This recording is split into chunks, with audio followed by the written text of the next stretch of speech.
Evet sevgili izleyicilerimiz, Köroğlu oynadığı kıymetli misafirlerimiz gördüğünüz gibi bu güzel kültürün her anı ayrı bir kıymette, ayrı bir değerde, bir şenlik şölen havasında onu sergilediler, onu anlattılar bize ve sonundaki o güzel bayrakla kavuşma. Evet, bu toprakta bizler her zaman kardeşlik ve birlik, beraberlik içerisindeyken canımız sağ olduğu sürece bu güzel topraklara sahip çıkacağız ve burada olduğumuz sürece de onların kıymetini bilmeye devam edeceğiz diyoruz.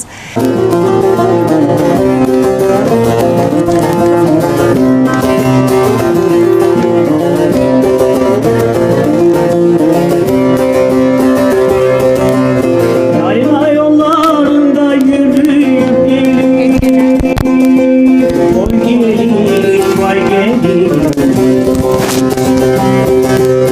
Aldı şalvarını sürdü gelin, Allah.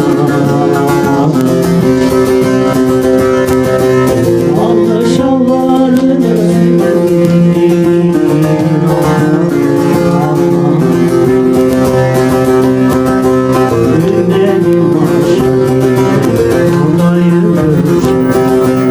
Ürnedim düşünce, yanıma gelsin.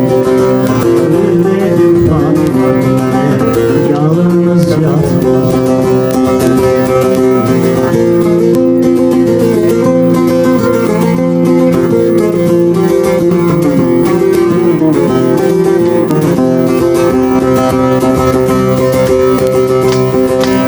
Yayla yollarından terhaneler, oy gelin, vay gelin. İnce belli kız doğurmuş anneler,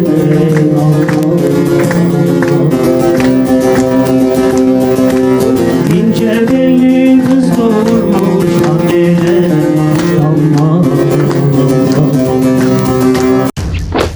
%100 yerli.